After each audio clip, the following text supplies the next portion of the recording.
सच्चवज्जेन होतु ते जयमङ्गलं ते।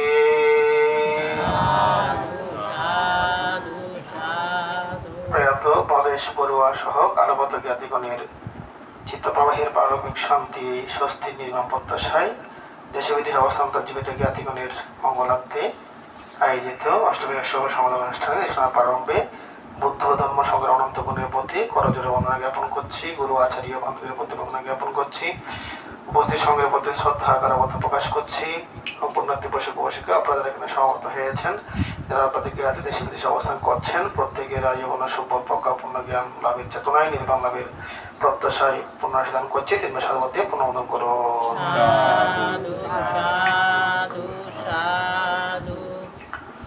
পুণ্যার্থীগণ, ভগবান বুদ্ধ বলেছেন যে শত্রু আমাদের যে ক্ষতি করতে পারে না তার থেকে বেশি ক্ষতি করতে পারে আমাদের মিথ্যা দৃষ্টি সম্পন্ন চিত্ত, বিপদগামী চিত্ত।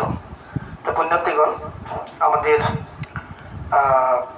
যে দেহমন প্রবাহ, এটাকে বুদ্ধ পঞ্চস্কন্ধে বলেছেন। ভগবান বুদ্ধ বলেছেন সাধুসাচ্চা বিনিমুক্ত ধর্ম নামানাত্তি। জগৎ সংসারের মধ্যে চারিজহত্যের বাইরে কোনো ধর্ম নাই। তাহলে চারি আর্যহত্য কি, এটা একটু বোঝা দরকার আমাদের। এখানে প্রথমটা হচ্ছে কি দুঃখ আর্যহত্য। এটা কি দুঃখ আর্যহত্য? বুদ্ধ বলেছেন জন্ম দুঃখ, জরা দুঃখ, ব্যয় দুঃখ, মরণ দুঃখ, অপ্রিয় সংযোগ দুঃখ, প্রিয়ের দুঃখ, শারীরিক দুঃখ, মানসিক দুঃখ এবং হতাশা দুঃখ। এবং সংক্ষেপে বুদ্ধ বলেছেন নাম পঞ্চস্কন্ধের প্রবাহটাই দুঃখ। অর্থাৎ আমাদের যে দেহ এবং মনের একটা প্রবাহ আমরা নিয়ে অবস্থান করছি, চলমান একটা ধারার মধ্যে আমরা আছি। আমরা কিন্তু কেউ স্থির নই। এখানে আমরা মনে করছি আমরা বসে আছি, আপনারা মনে করছেন যে কি আমরা 1 ঘন্টা ধরে বসে আছি। আসলে আমাদের শরীরও বসে নেই, মনও বসে নেই। শরীরের মধ্যে রাসায়নিক যে কর্মকাণ্ডগুলো চলমান আছে। আমরা মৃত্যুর দিকে ধাবিত হচ্ছি, আমাদের কোষের উদয় বিলয় হচ্ছে। তদ্রুপ আমাদের মানসিক অবস্থারও কি উদয় বিলয় হচ্ছে। আমরা এগিয়ে যাচ্ছি, আমরা কেউ বসে নেই, চলমান একটা প্রক্রিয়ার মধ্যে আছি। এই যে দেহ, এই দেহ মন, এটাকে বুদ্ধ পঞ্চস্কন্ধে বলেছেন এটা একটা বিশাল বোঝা। বুদ্ধ বলেছেন যে সংযুক্ত নিকায়ের মধ্যে খান্দা বর্গ একটা অংশ আছে। বুদ্ধ বলেছেন দেখি খান্দা হবে ভারও বিক্ষাবে। অর্থাৎ পৃথিবীতে যত কিছু ভারী জিনিস আছে সব থেকে বেশি ভারী হচ্ছে এই দেহ মনের বোঝাটা। পঞ্চস্কন্ধ প্রবাহটাই হচ্ছে সব থেকে বেশি ভারী। আমরা হয়তো কোনো কিছুকে ভারী মনে করি, পাথর বা কিছুকে, কিন্তু সেটার থেকেও ভারী হচ্ছে আমাদের এই নম্র দেহমন প্রবাহটা। আসলে আমরা সবাই এখানে হাঁপিয়ে উঠেছি বলা যায়। এখানে মানে কি এখনো হয়তো আমাদের অনেক পথ বাকি আছে মৃত্যু পর্যন্ত, তারপর আমরা কিন্তু হাঁপিয়ে উঠেছি। এবং বর্তমান যে যে এখন রোগান্তরায় গল্প বলা চলে, এটাকে রোগান্তরায় গল্প। রোগ নেই, কোনো পরিবার নেই, ওষুধ খাচ্ছে না কেউ নাই। এমনকি ছোট বাচ্চাদের মধ্যেও এখন দেখছি আমরা বিভিন্ন রোগগুলো ধরা পড়ে যাচ্ছে, আগে এটা ছিল না। তো এই হিসেবে আমরা কিন্তু সবাই ক্লান্ত, সবাই হাঁপিয়ে উঠেছি। তো এখানে আমরা বুদ্ধের থিওরিটা অ্যাপ্লাই করে কিভাবে একটু কিছুটা হলে প্রশস্তি পেতে পারি, একটু শান্তি পেতে পারি, এটাই আমাদের দেখতে হবে। তো পুণ্যার্থীগণ, চিরতরে শান্তি লাভ করতে হলে নির্বাণ লাভ ছাড়া বিকল্প নেই। এটা হচ্ছে একদম পূর্ণাঙ্গ শান্তি, শান্তি পাওয়া। কিন্তু নির্বাণ তো আর আমরা এখন হঠাৎ করেই সবাই পাওয়া সম্ভব নয়। এটা পারমি পূরণের একটা ব্যাপার আছে। কার কতটুকু পারমি হয়েছে এটাও আমরা দিব্যচক্ষুর মাধ্যমে হয়তো আমরা এখন জানতে পারছি না, কিন্তু সবাই আমরা কিছু না কিছু পারমি পূরণ করে যাচ্ছি। তো একদিন একদিন আমাদের সবার নির্বাণ লাভ হবে। লোকদোষ মহাগুলো নিরবশেষে একদম অনবশেষ আমাদের চিত্ত প্রবাহ থেকে চলে যাবে। এটা একদিন আসবে সময়টা। কিন্তু এটা আসার আগ পর্যন্ত আমরা যতদিন বেঁচে আছি, বর্তমান যে আমরা এই বাস্তবতার মধ্যে আমরা আছি, এখন আমরা কিভাবে কিছুটা স্বস্তি পেতে পারি, এটার জন্যই কিন্তু এই ধর্ম দর্শনটা আচরণ করা। যে আজকে এখানে আয়োজন করেছেন, বিশেষ করে একটা উপলক্ষ হচ্ছে যে আমাদের ভবেশ বড়ুয়ার যে উনি 2021 সালের দিকে 13 জুলাই মৃত্যুবরণ করেছিলেন, 14 জুলাই মৃত্যুবরণ করেছেন। তাহলে ওনার মৃত্যুবার্ষিকী উপলক্ষ করে আগে কিছুদিন আগেই এখানে মানে কি অনুষ্ঠানটা হচ্ছে। এটা হচ্ছে একটা উপলক্ষ মাত্র। এটা ওনার প্রতি একটা কৃতজ্ঞতা প্রকাশের বহির্প্রকাশ নমুনা হচ্ছে আজকের আয়োজন। বেশি করে উনি যখন ছিলেন আপনাদের প্রতি মমতা সম্পন্ন ছিলেন, আপনাদের প্রতি আন্তরিক ছিলেন, আপনাদের প্রত্যেকের জন্য উনি সময় দিয়েছেন, কাজ করেছেন, মঙ্গল কামনা করেছেন। আজকে উনি না থাকলে ওনার সেই গুণরাশিকে স্মরণ করার জন্যই ওনাকে পূর্ণ প্রবাহে জন্যই আয়োজন, এটা একটা বিষয়। একটা হচ্ছে এই উপলক্ষে সংঘকে যে আপনারা সবাই নিয়ে যে সেবা করেছেন, এই যে ধর্মচর্চা, এটা যাতে আমাদের জীবনের মধ্যে একটা প্রভাব পড়ে। যেমন আমরা যে এসছি ভোরে 5টার পরে বের হয়েছি, এখানে প্রায় 1.5 ঘন্টার মতো ভোরে সময় লেগেছে, আসতে পারে একটু বেশি, যাওয়ার সময় কিন্তু এটা 3-4-5 ঘন্টা হয়ে যেতে পারে, আজকে কিন্তু এটা জ্যাম পড়ার সম্ভাবনা খুব বেশি। এই যে আমাদের আশাটা, এই যে আমরা যা খেয়েছি, আমাদের উপশিকা ফোনে অনেকদিন থেকে আমাকে বারবার ফোন দিচ্ছে, আবার ফোন দিয়ে আবার বলে যে মানতে আমি আপনাকে কখনো কল দেবো না, ওই দিনই লাস্ট আবার কল দিই মানতে মাপ ওই দিন হওয়ার আমার দিদিকে লাই। এখন আপনাকে মনে হয় এটা বলতে ভুলে গেছে, কিন্তু এটা বলেছেন উনি আসলে সে কথা, আমার মধ্যে আমাদের ভুলে গেছে মনে হয়, আবার বলতেছি। তারপর এই আইটেম করছে, সেই আইটেম করছে, এটি অনেক কিছু। এখন আপনি যত আইটেম করেন, আপনি বাবা ছয় নিয়ে আমার কাছে আসছেন, কিন্তু আমার কি লিমিট আছে খাবার নাকি নয়? হ্যাঁ, আমি 1 মুঠ বা 2 মুঠ আমি ছয় খেতে পারবো, তরকারি একটা লিমিট আছে, এর থেকে বেশি আমি খেতে পারবো। কিন্তু আপনারা কি আয়োজনটা কিন্তু অনেক করেছেন, আপনাদের মন তারপরে বসতেছে না, মানে তৃপ্তি আসতেছে না কি, কিন্তু আমাদের একটা লিমিট আছে। তা আমরা এখানে আসি কেন? খাওয়াটা মুখ্য না, আপনাদের আন্তরিকতাটাকে সাপোর্ট দেওয়া। আপনারা অত বেশি আমরা খেতে পাই, অল্প করে খেলেও আপনারা একটু শান্তি পান যে বান্ধব একটু করে হলেও খেয়েছে, এটা হচ্ছে মুখ্য বিষয়। বেশি আসলে কখনো খাওয়া যায় না। তাহলে এই যে কষ্ট করে আমরা আসছি, আমাদের উদ্দেশ্য হচ্ছে আমরা একটা ধর্মদান করবো। এই যে আপনারা বুদ্ধবাণী শ্রবণ করেছেন পানিতে, এগুলো বুদ্ধের কথাগুলি আমরা আবৃত্তি করেছি, পুনরাবৃত্তি করেছি। তো হচ্ছে আপনারা এখানে এসে আমরা আসার পরে আপনাদের যেটা চিত্তের মধ্যে প্রসন্নতা, যে আনন্দ, যে বান্ধব শেষ মধ্যে পৌঁছে গেছে। আমাকে বসে গত পরশু ফোন করে বলছে বান্ধব চাইও আমাদের বসে গিয়ে মনোরম বসে পড়বো মানে ওমা অনল এখন ডায়েরির মধ্যে আবার কি হন তো পড়বো বলে অনল এখন মরণের মতো এই সেইগুলি আতঙ্ক হয়ে গেছে হয়তো বান্ধে, কিন্তু কোনো রকমের যাতে মিস না হয়, আসতেই হবে, কোনো ইয়া না হয় মতো। আমি তো ও যদি হনাহানা দেখতে পারি কেন বলতে, যদি হনাহানা যদি ওড়াঘাটে কিছু হয় কেন বলতে, অবস্থা দিলাম না, পজিটিভ থাকবো। পজিটিভ হচ্ছে কি ঠিক টাইমে পৌঁছে যাবো, কোনো সমস্যা হবে না, সুন্দর করে সব কিছু হবে। এবং আমি ওনাদের খবর নিয়েছি, আমাদের বৈশাখ কাছ থেকে আমাদের যেতে জ্ঞাতি হন প্রকৌশলী রানা প্রিয় বড়ু, আমাদের বিনাজুরের দিকেও জ্ঞাতি, আবার আমাদের অপর্ণা বড়ু উনি আমাদের বিনাজুরের দিকে আত্মীয়, দুজনেই আত্মীয়। আমি খবর নিয়েছি যেহেতু ঢাকা দূরে আছে না, দূরে আসবেন আমাদের বাদ আসবে, তখন আমি চিন্তা করছি আমার বাহাত্তর একটু দূর আছে, ঢাকা অনেক দূর না, উনি ঠিক ঠিক টাইমে পৌঁছে যাবে, লেট হবে না। তারপর ছোট জামাই এখানে কাছে আছে, ওনার বেশি এত চিন্তা করতে হচ্ছে না।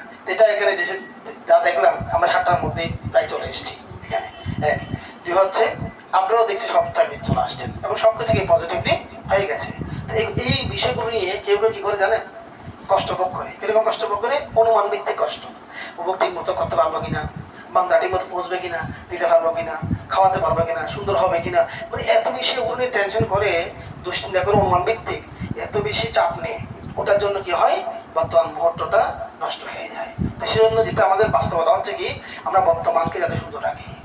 বর্তমান আমি আমাদের রানা প্রিয় পোষক যখন আমাদের দেশের পরিস্থিতি চেঞ্জ হয়ে গেছে, আমি কল দিয়েছিলাম যে আপনি কোথায় আছেন, কেমন আছেন, বান্দা আছি, ভালো আছি, ঠিক আছে, আপনি পজিটিভ মাইন্ডে থাকেন যে আমার কিছু হবে না, যাই যে যার যেমন হোক না কেন আমার কিছু হবে, আমি ঠিক মতো মোটামুটি রক্ষা পেয়ে যাবো। যেমন বুদ্ধের তিরোধের একটা আশীর্বাদ আছে। আমি বলেছি আপনি দাম নাম্বার কিন্তু করেছেন, একটা পূর্ণ শক্তি আছে। আমি ওনাকে একটু চিন্তিয়েছিলাম, আমি বসে দেশে অনেকবার কথা বলছি, তার লাস্টে ওনাকে কল দিলাম, সংকোচ করে আবার দিলাম যে এখন মোবাইল নাম্বার ঠিক আছে নাকি ঠিক নেই, এসে যেহেতু অন্যরকম একটা পরিস্থিতি হয়ে গিয়েছিল। তাই নিয়ে এই দান ধর্ম যেটা করেছেন, একটা মানবিক জীবন যাপন করেছেন, একটা সেই প্রবাহে, সেই পুণ্যের শক্তিতে এখন সবকিছু মোটামুটি আপাতত ঠিক আছে। আশা করি এতদিন যখন 2 বছর 2.5 বছর হয়ে গেছে আর সমস্যা হবে না। তাইলে এটা হচ্ছে কি পজিটিভ মাইন্ডে একটা আলাদা শক্তি আছে। সেজন্য এখানে আপনারা যারা যারা আছেন প্রত্যেকের সমস্যা আছে, আমারও সমস্যা আছে, সমস্যাটা কেউ নাই আমাদের। আমি গত পরশু ডাক্তার দেখিয়েছি, একটু ফ্যাটি লিভার কোলেস্ট্রল একটা বাড়তি পাওয়া গেছে। ডাক্তার এমন যিনি পরীক্ষা করছেন বলছিলেন ওষুধ খেতে হবে না, হাঁটলে খাওয়ার একটা গন্ডগোল হয়ে যাবে। খাওয়া খুব সিম্পল আছে, কিন্তু হাঁটা হয় না হিসেবে ওটা মানে বাড়তি জমা যায় আর কি, ওটাই আর কি। তো এখন ফ্যাটি লিভারের জন্য ডাক্তার দেখালাম, ওইটা বদহজম একটু সমস্যা হচ্ছে, কিছু মানে যেমন কিছু খেয়ে হজম করতে পারছি, এটাই সমস্যা আমার ইদানিং। তো ওটার জন্য ডাক্তার দেখিয়েছি, এত বিষয় যেন হয়তো সব ঠিক আছে আপনার, এত বড় কিছু ভাবছি না। তারপরে এই দুটা খেয়ে দেখেন কয়েক মাস আশা করি সময় হবে। তবে কিছু খাবার এড়িয়ে চলতে হবে, শাকটা মানা করে দিয়েছে, আজকে এখানে খেয়েছি আম পাতা শাক, তো সেজন্য খেয়েছি, আমাদের নিলেও দিয়েছেন সেজন্য। কিন্তু আমি জলদিতে শাক আপাতত বন্ধ করেছি, কিন্তু সবজিটা প্রচুর খাচ্ছি। সামুদ্রিক মাছ বা পুকুরের মাছ টাছ মানে যেগুলো একটু ঝামেলা কম আর কি, ওগুলো মোটামুটি খাই। তো এইভাবে চেষ্টা করছি, তবে পজিটিভ মাইন্ডটা আমার রাখার চেষ্টা করতেছি। দেখুন যে এটা বলতেছি যে আমাদেরও হালকা পাতলা সমস্যা আছে, আপনাদেরও শারীরিক সমস্যা আছে। আমাদের পাশে সুমন বিজেটা আছেন, উনি ওখানে যেখানে জব করেন ওখানেও সমস্যা আছে। সমস্যাটা কোথাও নেই, কাজের চাপ থাকে, বিভিন্ন কিছু থাকে। তা আমাদের উপশিকারা যারা আছেন অনেকে বলছে বন্ধু আমার কোনো সমস্যা, হার্টের সমস্যা আছে। এই আমাদের অপর্ণা উনিও মোটামুটি সুস্থ আছে, আমার মাঝে একটু অসুস্থ হয়ে যান, এভাবে আছে, সবার তো আছে। দেখুন কথা হচ্ছে আমরা এটাকে কি এটা নিয়ে আমাদের থাকতে হবে, এটা নিয়ে সামনে এগোতে হবে, এবং এটা নিয়ে আমরা পজিটিভ মাইন্ডে থাকি, তাহলে কিন্তু অনেকটা আমাদের ফেভার চলে আসবে। আসলে সেটা হচ্ছে কি, এই যে ধাম্মা থেরাপি যেটা আমাদের বিনয় আমাদের লিখেছেন বইটা, আমাদের রানাপ্রিয় বড়ুয়ার পরম জ্ঞাতি ধাম্মা থেরাপি। ধাম্মা থেরাপি হচ্ছে কি, এই যে আপনারা এখন ফিজিওথেরাপি এখানে দেয় না, বিভিন্ন বাচ্চাদের জন্য সেন্টার আছে, আপনারা অনেকে দেন। তাহলে যেখানে পেন হয় সেখানে কি করে মেসেজ করে, সেখানে তারা ব্যায়াম ট্যায়াম করায়, এটা থেরাপি দিচ্ছে। তাহলে ধাম্মা থেরাপি হচ্ছে কি ধর্মের থেরাপিটা। তাহলে আমাদের মেন্টাল যে প্রবলেমগুলো আছে, অসুস্থতা, এবং একটা হচ্ছে শারীরিক অসুস্থতা। এখানে মেন্টাল বললে অনেকে একটা মাইন্ড করে ফেলে যে আমি মেন্টাল নাকি এরকম, কিন্তু এখানে মেন্টাল ছাড়া কেউ নেই, আমি নিজেও আছি। আমরা সবাই কিছু না কিছু কি মানসিক সমস্যার মধ্যে আছি।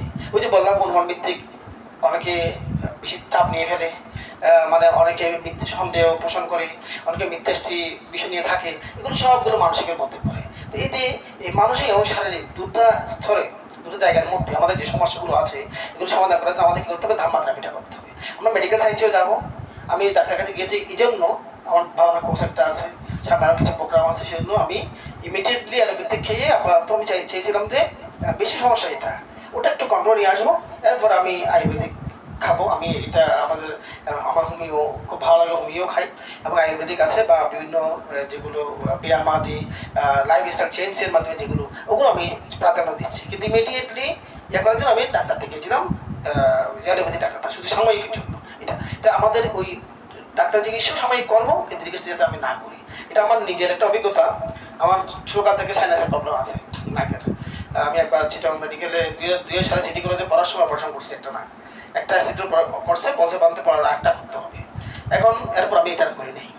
এখন তো প্রায় অনেক বছর হয়ে গেছে, 2000 সাল 26-27 বছর হয়ে গেছে। এখন আমি যেটা দেখলাম, যখন আঁকামাটি ছিলাম নানিয়াশ্বর জঙ্গলের মধ্যে 2-3 বছর যখন ছিলাম, তখন আমি কোনো ওষুধ খাই নাই। তখন ওখানে আমার যে কুটিরটা ছিল, এটা আমার জন্য একটা কুটির, 3 জন মধ্যে ছিল, 3টা কুটির, 14 একর জায়গা, মানে একজন থেকে একজনের দূরত্ব হচ্ছে 5-7 মিনিট হেঁটে যেতে হয় একজনের কুটির। 3 জন আমরা বান্ধে ছিলাম 3 কুটিরে। তো ওখানে আমাকে যে কুটিরটা চাকমারা বানিয়ে দিয়েছে, তাই সেটা হচ্ছে 40 হাত লম্বা, প্রস্থ 8 হাত, তারপর হচ্ছে ওখানে 8 হাতের মধ্যে 6 হাত হচ্ছে মশারি, এবং এটা উপরেও প্রায় 7 হাত হাইট আছে, লম্বা 40 হাত, মানে পুরো রুমটাই মশারি, শুধু হাঁটার জন্য একটা 2 ফুট 2 হাত জায়গা রেখেছে ওরা, মানে বাইরে হাঁটার জন্য, ওটাই আমার যাওয়া। এবং ওখানে কোনো দরজা ছিল না, ওই খোলা, শুধু একটা রং কাপড় এরকম পর্দা দিয়েছিলাম, পাতার সাথে এটা কি উঠে যায়। জানলাটাও হচ্ছে এরকম পর্দা, মানে ওই রং কাপড়ের পর্দা জানলা, এবং অর্ধেক বেড়া, অর্ধেক হচ্ছে এরকম ছিদ্র কাপড়িয়া যেটাকে বলা হয় আর কি, অর্ধেক। কিন্তু এর মধ্যে ছিলাম। তাহলে এখন আমার সাইনাস ঠান্ডার একটা লাগলেই আমার সমস্যা হয়ে যায়। ওখানে তাপমাত্রা অনেক নেমে যেত, পাহাড়ের ভিতরে তো আমার কুটির ছিল পাহাড় থেকে নিয়েছি, মানে উঁচু পাহাড় থেকে অনেক নিচে ছিল, একদম উপরটা তো আমার ছিলাম না। যার ফলে আবার পানি যেখান থেকে আনতাম আমি, ওটা একদম নিচের লেভেলে, ওখান থেকে আমি তখন একটা কলসি কাঁধে নিতাম, একটা কলসি হাতে নিতাম, 2টা নিয়ে উঠতাম, এবার এরকম পাহাড় উঠতাম আমি। এটা তখন আমি যেটা পেয়েছি, এখন এটা এই ফিল্ডে হওয়ার নাই। তো এটা তখন আমার বয়সও কম ছিল, হয়তো 22-24 বছরের সময় বলতেছি, এবং খুব ওজনও হালকা ছিল, একদম হ্যাংডা পাতলা ছিলাম আর কি। এখন এত ঠান্ডার মধ্যে আমি 2-3 বছর ছিলাম, কখনো আমার জ্বরও ওঠে নাই, কোনো অসুখ হয় নাই, ম্যালেরিয়াও হয় নাই। আমার সৌভাগ্যটা, আমার একজন বান্ধব আমার সাথে পকেন দেওয়া, ওরা 3বার হয়েছিল ম্যালেরিয়া, আমার একবার হয়নি। আমার একজন ভান্তে 3 বছরের মধ্যে 2 বছরের মধ্যে 14 বার হয়েছে। উনি মানে অনেক মৃত্যুর মুখ থেকে ফিরে আসতেন, আমি নিজে সেবা করছি, কিন্তু একটা সৌভাগ্য আমার ওইটা হয় নাই। এবং মানে আমি বিজ্ঞ হওয়ার পর থেকে আজকে পর্যন্ত আমার বড় ধরনের জ্বর হয়ে যাওয়ার মনে পড়তেছে না। শুধু ওই সাইনাসের একটা প্রবলেম ছাড়া আমার অন্য কোনো বড় ধরনের সমস্যা নেই। এই সাইনাসের প্রবলেমটা যখন ওখানে ছিলাম তখন আমি খুব ভালো ছিলাম, মানে এত ঠান্ডার মধ্যে আমার ওইটার সমস্যা হয় না, ওষুধ খাচ্ছি না আমি। তারপর বর্ষাকালে ভিজে পিন্ডিসান করতাম, কারণ ওখানে তো এই পাহাড়ে পিন্ডিসান 2 ঘন্টা লাগতো, মানে বের হয়ে ফিরে আসতে 2 ঘন্টা 2.5 ঘন্টা লাগতো, অনেক সময় আমরা কোমর পানি থেকে ঢেলে গেছি, ওই যে ছড়ার মধ্যে হচ্ছে বৃষ্টি পড়ে গেছে, ঝড় পানি চলে আসছে, কোমর যাওয়ার সময় এক হাঁটু, আসার সময় এক বুক পানিতেও আসছে। স্রোতের মধ্যে খুব রিক্সের মধ্যে আমরা কন্ডিশনটা করতে পারি। এত এবং ভিজা কাপড়ে আমাকে দিন কাটাতে হয়েছে, কারণ আমার 3টা জীবছর আজীবন নাই, একটা দোয়া দিক, একটা গায়েরটা, একটা পরনটা, 3টা, আর একটা বাড়তে কোনো জীবন ওখানে নাই। এখন 3টা নিয়ে কন্ডিশনে গেছে, জ্বর নাই, বাইরে গেছে। এখন কিছু দূর যাওয়ার পরে এমন মুসুলধারে বৃষ্টি আসছে, 2 ঘন্টা যখন বুঝতে 2 ঘন্টার মধ্যে পুরো সবগুলো ভিজে একদম শেষ হয়ে গেছে। কুটি আসার পরে এখন আর তো কোনো উপায় নেই, এখন ভিজা কাপড় দিয়ে আমাকে থাকতে হয়েছে, ও গায়ের মধ্যে শুকিয়েছে ওগুলা। তারপরেও দেখলাম যে স্যারের সমস্যাও লাগে নাই, জ্বরও নাই, কিছু নেই এই অবস্থা। কারণ তখন মানসিকভাবে আমি খুব ফ্রি ছিলাম।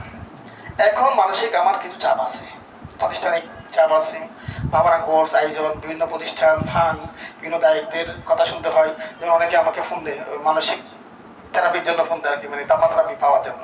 প্রায় সময় অনেকে ফোন দেয়, বান্ধব আমি একটু মানসিকভাবে একটু সমস্যা আছে, একটু আমাকে একটু বুদ্ধি পরামর্শ দেন।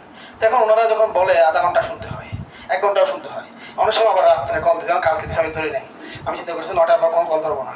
অনেকে আবার রাত্রে দিয়ে ফেলে, এটা কিন্তু ওরা বুঝে না যে রাত্রে এখন বিশ্রামের টাইম। তাহলে এখন এগুলো কথা বললে এটাও কিন্তু বেশি কথা বলে এটাও কিন্তু একটা আমাদের শারীরিক প্রভাব পড়ে এবং প্রেশার বেড়ে যায় আমি দেখেছি। তাহলে এগুলো আমাকে বাধ্য করতেও হচ্ছে। কিছু আছে আমি কল অ্যাভয়েড করতে পারি না, ধরতে হয়। কিছু আছে হয়তো আমি ওনাকে 15 মিনিট শুনলাম, তাহলে এগুলো একটা চাপ কাজ করে। তাহলে এখন যে চাপের মধ্যে আছি, তখন ওই চাপটা ছিল না, একদম কোনো কিছু নাই। কিন্তু ওই একদম ওইদিকে কুটিরে চিন্তা করলে, প্রাকৃতিক চিন্তা করলে একদম সব এগেস্টে, কিন্তু কোনো রোগ হয় নাই। তখন আমি কোনো ওষুধ খেতাম না। ওখান থেকে আসার পর যখন আমি প্লেনে চলে আসছি, আসার পর আমি মন্টিয়ার আমাকে দিয়েছে ডাক্তার যে বান্ত মন্টিয়ারটা কন্টিনিউ করতে হবে, ফ্যাক্সও খেতে হবে, এই সেই, তারপর গ্যাস্ট্রিকের এটা খাইতে হবে, এটা খাইতে হবে, এরকম। আমি দেখলাম যে যখন আমি গ্যাস্ট্রিকের ওষুধটা একটা না খাই, আরও সমস্যা আমার বেশি লাগে। তারপর ওগুলো যখন ওষুধগুলো একটা না খাই, আরও সমস্যা বেশি লাগে। আমি এখন গত প্রায় 2 বছর থেকে ওষুধ মোটামুটি ছেড়ে দিয়েছি। এখন আমি মনিটর খাই মাসে একবার, একটা হয়তো 2টা। তারপর গ্যাস্ট্রিক ওষুধ টোটালি ছেড়ে দিচ্ছি একদম। লাগলে ওটা মানে পানি টানি খেয়ে প্রাকৃতিকভাবে সমাধানের চেষ্টা করি। দেখছি যে এখন অনেক ভালো আছে, এখন আমার শরীরে অনেক হালকা লাগতেছে, অনেক ভালো লাগছে, আগের থেকে অনেক ভালো। কিন্তু মাঝখানে কয়েক বছর, মানে আমি প্রায় 5-6 বছর বসে ওষুধ খেয়েছি, কষ্ট পেয়েছি। সেজন্য আমি যেটা বলবো, অ্যালোপ্যাথিকের প্রতি আমরা বেশি নির্ভরশীল না হই। এটা ইমার্জেন্সি ক্ষেত্রে আমাকে খেতে হবে, ইমার্জেন্সি একদম। কিন্তু একটু কাটিয়ে উঠলে আমরা প্রাকৃতিক বা হোমিওপ্যাথিক হোক, আয়ুর্বেদিক হোক বা প্রাকৃতিক, এগুলো নিয়ে আমরা ইয়ে করবে একটা বিষয়। আরটা হচ্ছে মেন্টাল থেরাপির ক্ষেত্রে, মানে ওটা আমরা চিকিৎসাটা করবো, এর বাইরে মানসিক যেটা করবে সেটা হচ্ছে তাপমাত্রা কিভাবে করবেন। এই যে ধ্যানটা বসালাম, আপনারা এইভাবে বসেন বা পা নামাই দিয়ে চেয়ারে বসেন, অথবা আপনি খাটের মধ্যে শুয়ে যেভাবে রিল্যাক্স আপনার মন আরাম হয় বসে, চোখ বন্ধ করে নাকের নিচে মজাটা দেখেন, নাকের নিচে ঠোঁটের উপরে ছোট্ট জায়গায় নিঃশ্বাসটা একটু ধরার চেষ্টা করবেন, কেউ ঢুকছে কে বের হচ্ছে, এই বাতাসটা দেখে লাগতেছে এটা অনুভব করেন। এভাবে 5 মিনিট করেন, 10 মিনিট যা পারেন, করার পর আপনার যার যেখানে সমস্যা সেখানে এটা দিয়ে থেরাপি করবেন। আমি এটা নিজেও করি। মনে করেন আপনাদের হাঁটু পেইন, যাদের অনেক আছে, হাঁটুর কোপ পেইন, কোমরের পেইন, যে সমস্যা, আপনি চোখ বন্ধ করে এটা 5 মিনিট করে ওখানে মগজ নিয়ে আসেন। চিন্তা করবেন যে কি এই যে লেজার থেরাপি এখন আবিষ্কার হয়েছে, লেজার থেরাপি, এখন লেজার রশি দিয়ে চিকিৎসা করা হয়। এখন আগে তো সেলাই করতে হতো, কাটা ভিতরে কাটলে, এখন ভিতরে কাটাগুলো সেলাই করা হয় না, লেজার দিয়েই জোড়া লাগিয়ে দেওয়া হচ্ছে। তাহলে এই যে লেজার থেরাপি যেমন একটা শক্তি, যেমন দেখেন এখন বাইরে সূর্য আছে, আলো আছে, কিন্তু কিছু পুড়ে যাচ্ছে না। আপনি একটা ম্যাগনেটিক গ্লাস ধরেন, নিচে কিছু কাগজ দেন, ওখানে আগুন ধরে যাবে। কেন? সূর্যের রশ্মি যখন বিক্ষিপ্ত থাকে চারিদিক দিয়ে, তখন এটা শক্তি, মানে এটা এত বেশি শক্তি না যে এটা পুড়ে ফেলতেছে। কিন্তু আপনি যখন এক জায়গায় পয়েন্টে নিয়ে আসছেন, ওখানে একটা শক্তি হয়, আগুন ধরে আছে। তা আমাদের মাইন্ডটা কিরকম, এত বেশি বিক্ষিপ্ত, আমাদের মনটা এত বেশি বিক্ষিপ্ত, চারিদিক দিয়ে কোনো জায়গায় বসছে না, শুধু ঘুরতেছে। যার ফলে আমাদের মাইন্ডের শক্তিটা আমরা ফিল করতে পারছি না, আমাদের মনের যে শক্তিটা। এই যে প্রাচীন ভান্তেরা, সাধু সন্ন্যাসীরা আকাশে উঠতেন, পানিতে ডুব দিতেন, যে অলৌকিক যে ব্যাপারগুলো, এগুলো সব মনের থেকে করছেন। আমাদের যেটা গুরু ঠাকুর বলা হয়, গোবিন্দ ঠাকুর, ইঁদুরপুরের চোপড়া আমার আছে জন্মস্থান। তো আমাদের বিনাজুরি থেকে তো ইঁদুরপুর একদম কাছাকাছি, সব একদম লাগোয়া, একই ইউনিয়ন। তো আমরা ছোটবেলায় শুনেছি, আমার বাবা বলেছেন, আমাদের বাড়ির পিছনে একটা সোনাই কাল আছে, এখন ছোট হয়ে গেছে, এটা অনেক বড় ছিল, 3-4টা সাম্পান যেত।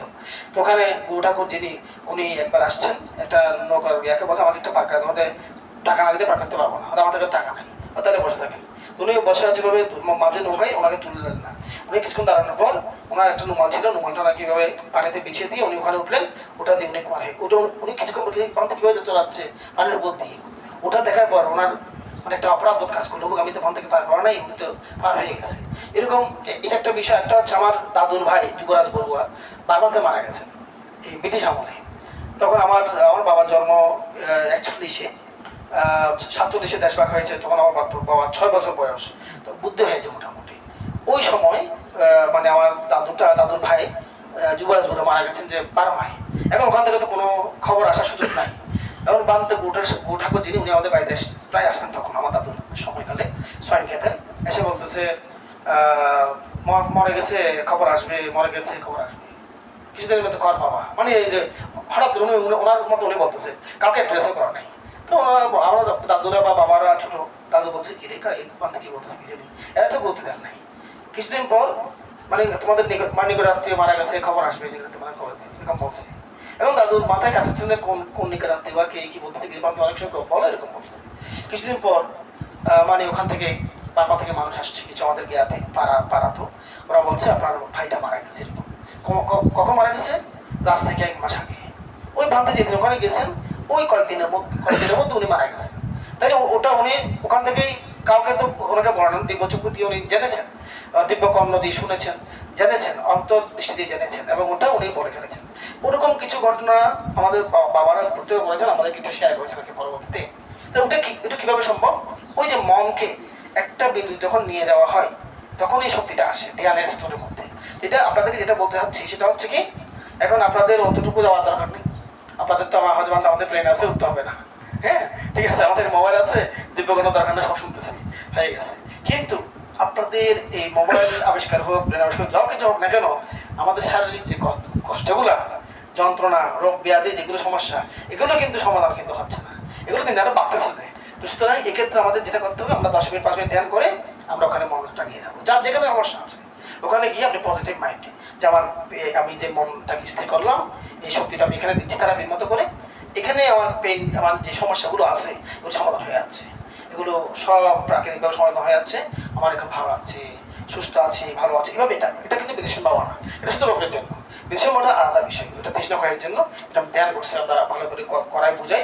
কিন্তু আপনারা যে ব্যথার জন্য হোক, যে কোনো সমস্যার জন্য হোক, এটা আপনারা এটা করবেন। যার যেখানে সমস্যা সেখানে মনোযোগ দিয়ে না, এটা আমার ফেভারে চলে আসছে, এটা পজিটিভ হয়ে গেছে, নেগেটিভিটি কোনো কিছু নেই। এভাবে আপনারা পজিটিভ মাইন্ডে থাকবেন, অবশ্যই এটা ফলাফল পাবেন। এবং তাপমাত্রা বইটা আপনার আমাদের কাছে আরও আছে, আমাদের পয়সা ছাপিয়ে দিয়েছেন, কারণ না থাকলে আবার থেকে কালেকশন করবেন। এবং আমি বলবো এটা বারবার বলবেন। এবং ধ্যানটা কিন্তু করতেই হবে, ধ্যানটা কিন্তু এটা আগেভাগে করতে পারলে ভালো। আপনি আমাদের অপর্ণ বসিকার আপনি করছেন ঠিক আছে, কিন্তু ওনাদের এখন আসলে মনে থাকে না। আমরা যে কথাগুলো ওখানে দেশনা করি, উনি যে আমাকে বলছেন না বান্তে অষ্টমিষ্কার নিয়ে আসি, একটু প্রার্থনা করতেছি, তার মধ্যে বলতেছে বান্তে অষ্টমিষ্কারের কথা তো বলি নাই, আবার সেদিন ফোন দিচ্ছি, তাহলে উনি মনে রাখতে পারতেছেন না বয়সের কারণে। হ্যাঁ, তাহলে রোগের কারণে মনে রাখতে পারতেছেন না। তাহলে ওনারা এখন যেন করতেছেন অষ্টমীটা নিখুঁত হচ্ছে, ওনাদের কিছুটা মাইন্ড ভালো থাকতেছে ওটা, কিন্তু ওনারা দেশের আসলে ওটা মনে রেখে মানে আউটপুটটা বেশি আমাদের দিতে পারতেছে না। কিন্তু সেক্ষেত্রে যারা ইয়াং তারা ধ্যান করলে সুবিধা হয়, তারা মনে রাখতে পারে, সেটা অ্যাপ্লাই করতে পারে। এবং যত বেশি আগে করো তত বেশি জীবনে আপনি এটা অ্যাপ্লাই করার সুযোগ পাবেন। সেজন্য আপনাদেরকে বলবো কর্মজীবন থাকবে, ছুটি কিনে নিতে হবে। গভর্নমেন্ট আপনাকে 2 দিন সময় দিচ্ছে, শুক্র শনিবারে বা একদিন, আবার বছরে ঈদ কোরবানি উপলক্ষে বন্ধ দিচ্ছে, কিন্তু আপনি আপনাকে কয়দিন বন্ধ দিয়েছেন? আপনি আপনার জন্য বিশ্রাম নিয়েছেন কিনা? আপনারা তো সংসারের জন্য প্রয়োজনে খাটতেছেন, দিন শেষে কিন্তু সবাই আমরা একা, এবং আমাদের সবাইকে একা যেতে হবে। আমরা কিন্তু একসাথে সবাই মৃত্যুবরণ করতে পারবো, একজন যেতে হবে, সব কিছু ফেলে রেখেই যেতে হবে। যা কিছু আমরা মানবিক করে যাচ্ছি, দান ধর্ম করে যাচ্ছি, ধ্যান করতেছি, সুন্দর ব্যবহার করতেছি, সেগুলোই আমাদের জন্য অনুগামী সম্পদ হিসেবে যাবে, খারাপও যাবে, ভালোও যাবে। সেই জন্য আপনাদেরকে বলবো আপনারা সময় বের করবেন। তো বিশেষ করে আমরা এত কষ্ট করছি যে ধ্যান কেন্দ্র নির্মাণ বা ধ্যান এখানে বাংলাদেশে অনেক কষ্ট একটা ব্যাপার। যে আসলে আমি শ্রীলঙ্কায় গিয়েছিলাম, আমাদের যেখানে আছে ওখানে গিয়েছি উদ্ভাবনা কেন্দ্রে, নাইওয়ানা মিডিয়া সেন্টার, ওখানে 7 জন বান্ধব মারা গেছেন কিছুদিন আগে, একটা ট্রলি উপর থেকে পড়ে গেছে, কেবল কারের মতো আর কি। তো ওইখানে গিয়েছিলাম, তো বিশাল একটা প্রতিষ্ঠান, মানে একটা গ্রাম থেকেও বড়, এত বিশাল প্রতিষ্ঠান, গাছগুলো অনেক বড় বড় গাছ, মানে ওগুলো অনেক প্রাচীন গাছ। এবং ওখানে ওই বাংলা কেন্দ্র দেখে আমি অবাক হয়ে গেছি, এত গভীর জঙ্গলের মধ্যে এত স্থাপনা, মানে যে 3-4 তলা ওখানে কুটির আছে, 4 তলা কুটির, 3 তলা কুটির আছে, বছরের কুটির আছে, এত কিছু কারবার। আমি দেখে অবাক হয়ে গেছি। তো ওখানে অস্ট্রেলিয়া মানতে উনি ওখানে থাকেন, উনি আমাদেরকে সবগুলো দেখালেন এবং ওগুলো সম্পর্কে উনি বললেন যে ওখানে গভর্নমেন্টের একটা সাপোর্ট আছে, যেহেতু ওনারা বুদ্ধিস্ট কান্ট্রি বা ওখানে অনেক ডোনার আছে, এটা সুবিধা। ওনাদের যে ধর্মগুরু যিনি বড় ভান্তা আছেন, মানে ফার্স্ট সেকেন্ড যারা ভান্তারা আছেন পরিচালক, ওনাদের কোনো চাপ নেই, শুধুমাত্র ধ্যান প্রশিক্ষণটাতে হয়ে গেছে, ওনার অন্য কিছু করতে হয় না। আমাদের এখানে কি ওই সব এটুদের সবগুলো আমাদের করতে হয়, যেটা আমি ভুক্তভোগী। যেমন আমার টাকা কালেকশন করতে হচ্ছে, মিস্ত্রিকে দেখা দিতে হচ্ছে, কারণ বিশ্বাস করে কেউ নাই যে আপনি কাকে যাতে দায়িত্ব দেবেন, মিস্ত্রিকে পয়সা করবো, উনি আর অন্যরকম করে ফেলবো ওখানে। তো সুতরাং সব কিছু এটুদের আমাদের করতে হয়, ওখানে কিন্তু ওই ইয়াটা নাই। তো সেই জন্য আমাদের কিন্তু কষ্টটা বেশি হচ্ছে, বেশি হলে মোটামুটি আমরা তারপরেও সন্তুষ্ট আছি, করে আছি। যেটা বলতে চাচ্ছি যে ওখানে আমরা 3টা কোর্স করি, ঈদের 2টা বন্ধে, একটা ডিসেম্বরের মধ্যে।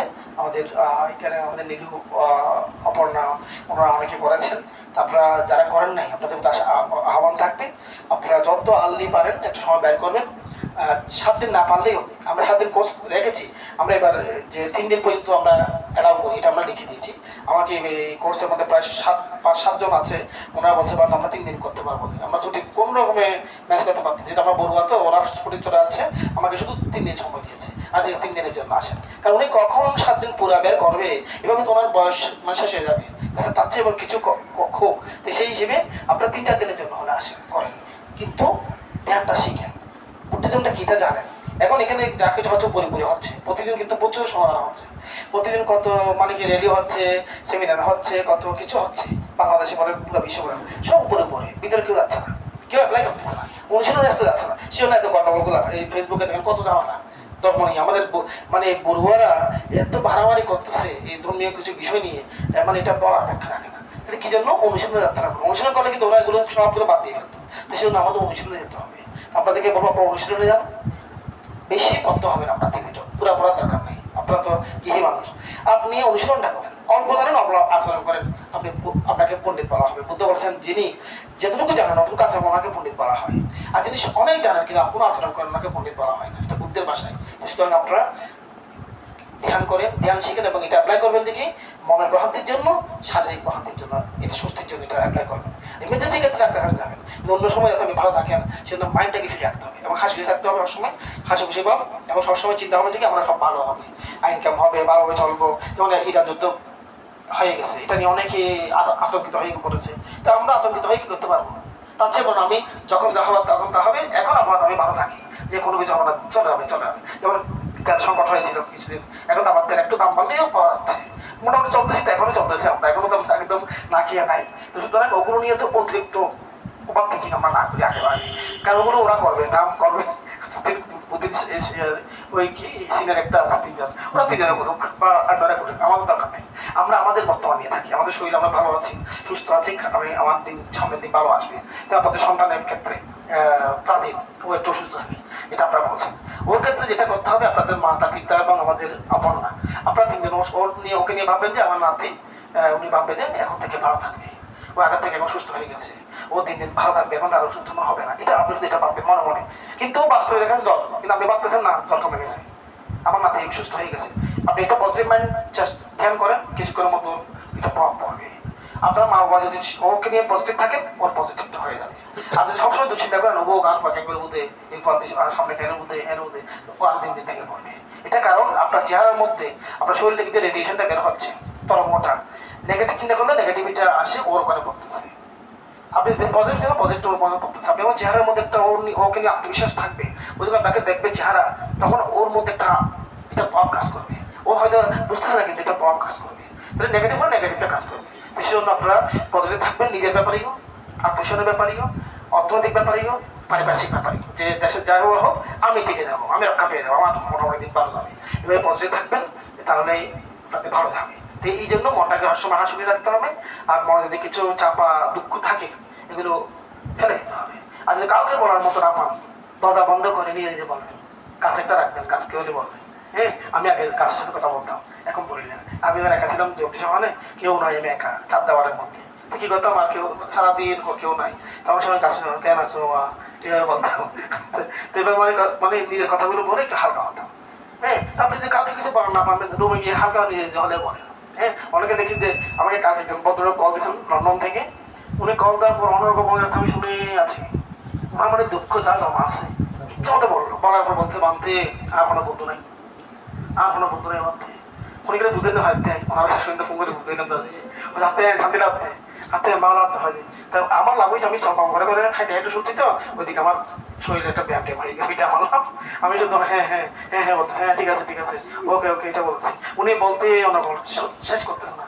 আমি যদি মাঝখানে ব্যাগ দিতাম বাইরে দিতে তাহলে অনেক কষ্ট পেতে হবে। বেচারা এখন খুব শান্তি, হয়তো অন্ত উনি কেন হয়তো আমার বুঝে শেষ করতো ওনার পারিবারিক সমস্যাগুলো বুঝাইয়া উনি শান্তি।